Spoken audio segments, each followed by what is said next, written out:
अस्सलाम वालेकुम दोस्तों, की हाल चाल है? ठीक हो? मैं भी खैर खैरियत दे नाल हाँ। तो यार अपना मसला तो हल नहीं होया है जोड़ा फाटक का मसला है। तो तकरीबन मेरा ख्याल है 75 साल तो हो गए पाकिस्तान बने नूं, तो नवा नवा मसला चुकया भी आई पीर ज़हूर हुसैन कुरैशी ने, लेकिन यह मसला जोड़ा आई बोदले ने रोक दिता। तो अंडरपास जोड़ा है पिया वो मियाँ चन्नू वालियां नूं नहीं मिलना है पिया। तो उनकी वजह है पई कि इन्हों पहले सियासत प्यारी है, इन्हों अपनी कुर्सी प्यारी है पई।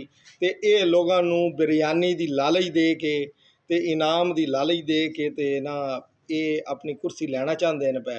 तो मैं तुहानूं एक गल दसदा जावां कि अपने हक वास्ते तो तुहानूं ही खड़ा होना पमसी। तो अपनी जेड़े तुहाडे हकूक इन्हों ने मारे न, तो इन्हों कोलों हथ जोड़ के ना लवो।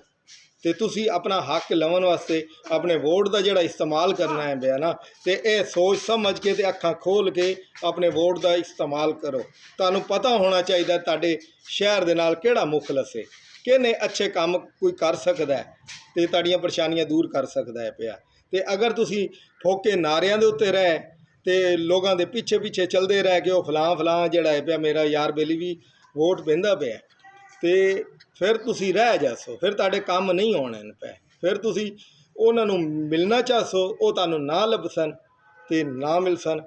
तो तुसी अपना वक्त ज़ाया ना करो, अपने वोट का इस्तेमाल सही करो, तो तुहाडे शहर का जोड़ा भला सोचे। अस्सलाम वालेकुम।